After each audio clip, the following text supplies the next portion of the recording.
So, you know, you got a smaller group this year than last year, and you got kind of a mix of younger guys and older ones. But I guess especially when you have those two veteran corners, I guess what does that allow you to do in terms of from a coaching standpoint when you got so many, you know, first year eligible type guys? Yeah, again with Rico and Nye, just allows again, you know, they have had a bunch of reps, you know, and played in games. So it allows me not to get them so many reps in the spring and allow the other guys to sit there and catch up rep-wise. So the way that I kind of do the practice is they'll get, like if we have a 10-play series, they'll get 3 of them. And then I'll give the rest of the younger guys all the rest of the reps. And then they do a great job of just coaching those guys up. They do, you know, when we have our meetings, they do extra meetings with the young guys just because it's a top-heavy old guys and top-heavy super young guys. You know, I'm saying super young guys because none of them has played.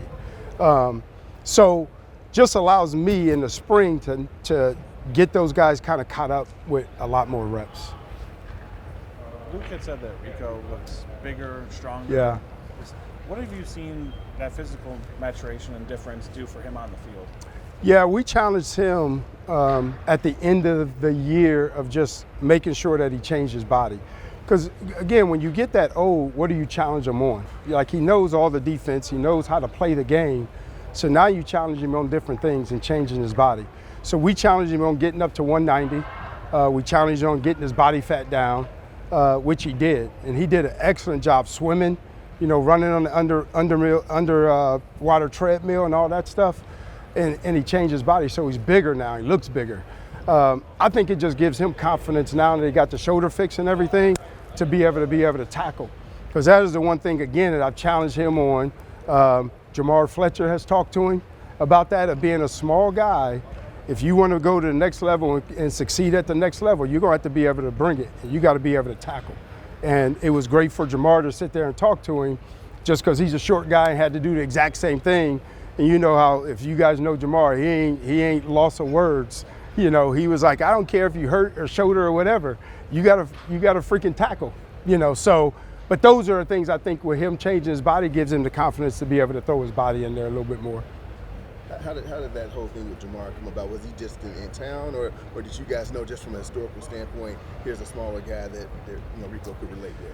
When I first got the job, I reached out to Jamar just because, again, it's Jamar, you know, and a great asset to sit there and just communicate with and talk to on kind of like his path on how he did it. And it wasn't really necessarily just Rico, but the whole group. You know, Jamar is not one that likes to do a Zoom and talk to the whole group. He likes it personal.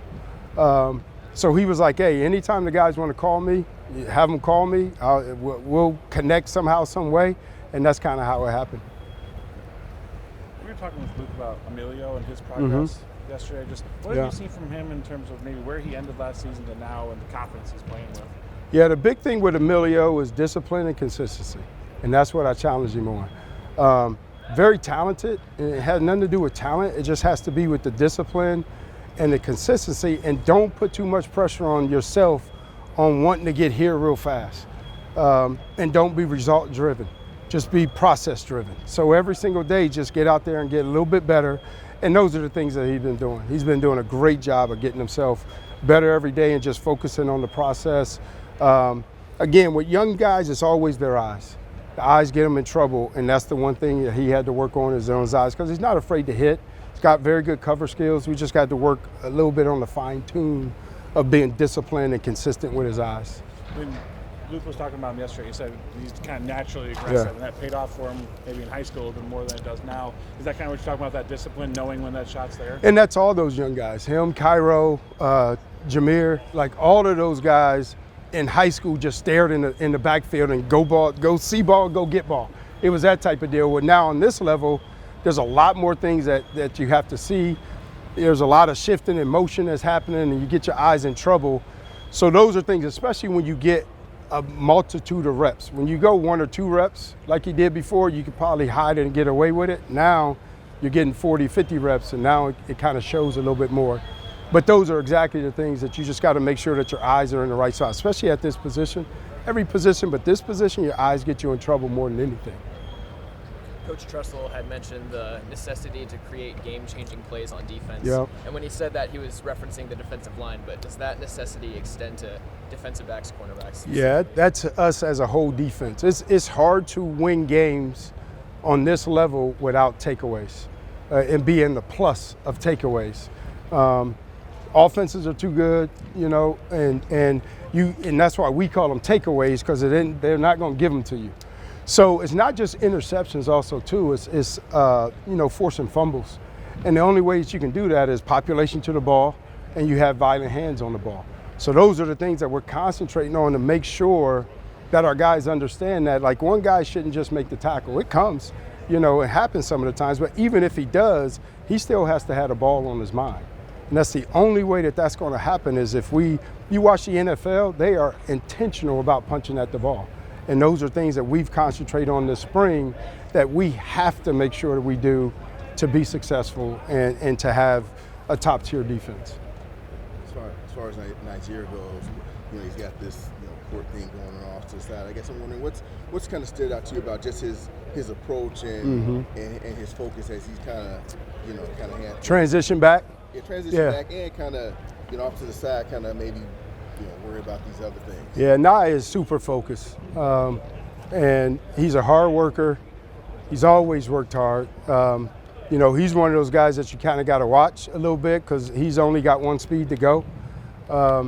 We haven't even talked about the other thing. It's just, he's full steam ahead and focused like crazy.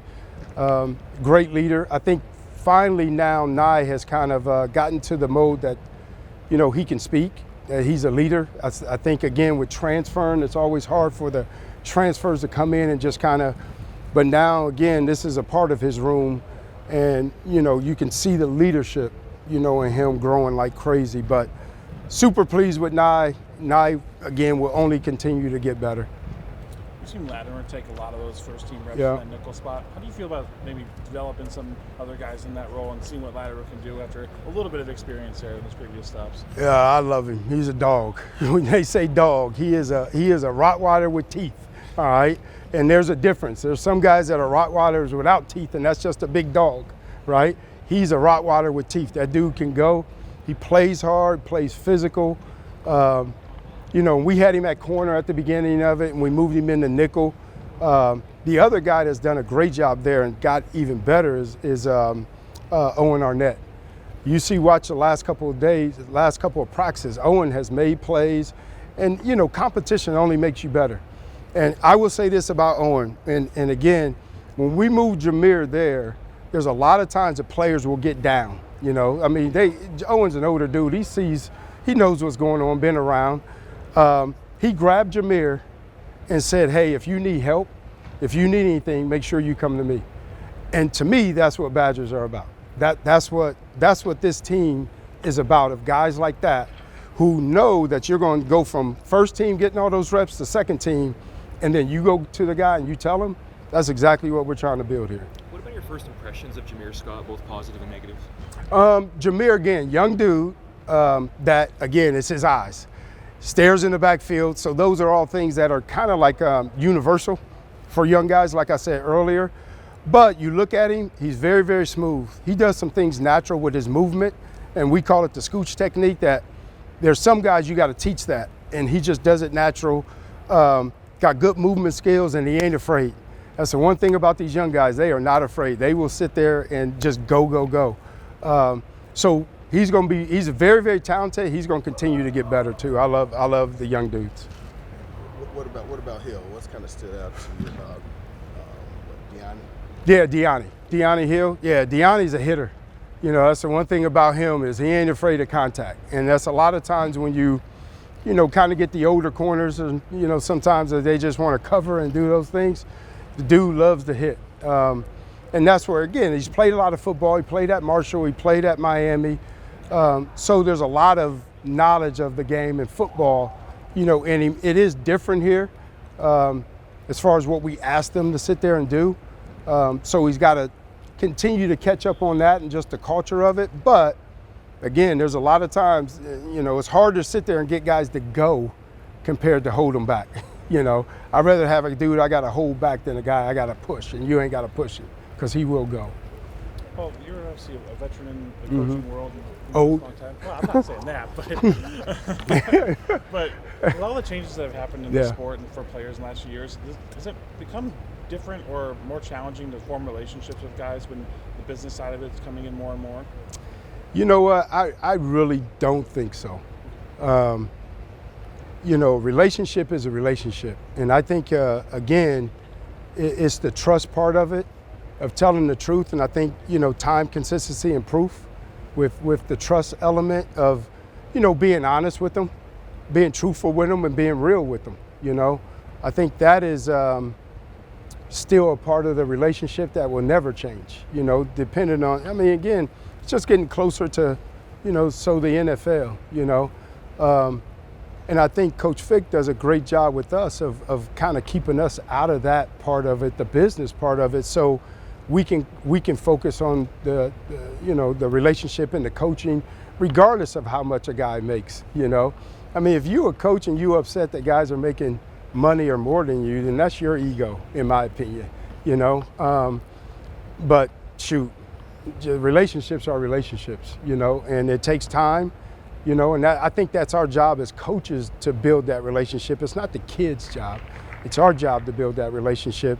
And it's just being honest and upfront, being real with them, When it gets you is when you sit there and try to, BS them. Don't BS them, just tell them the truth. Talking about relationships, how's it been working with Coach Cooper in tandem in the secondary? Awesome. Coop's been here for a couple years and has worked with us. And when you get a guy that's been a coordinator, I think the one thing, again, when you get guys that are like coordinators or been head coaches, you get guys with big picture thinking. And it's not just about your position, it's about the quality of the whole defense. And me and him, we talk all the time, we watch film all the time, we're always sitting there throwing off ideas and just sitting there and just making sure our guys, that's the one thing that we have done different since we have been here. We meet a lot together as a secondary. It's not corner safeties, it's just secondary. And that's one of the things that I like, because he'll hold the meeting one time, I'll hold the meeting the next time, because we want our guys to know that we are a secondary. We're not just corners, safeties, nickels, whatever. Even though each guys are coached differently, we are a group and we got to all be on the same page. So it's been awesome to work with him. Very, very good young coach, very good defensive mind, got a bright future. I'll tell him I'll be his get-back coach one day, So when he's a head coach, I'll be his get-back coach one day.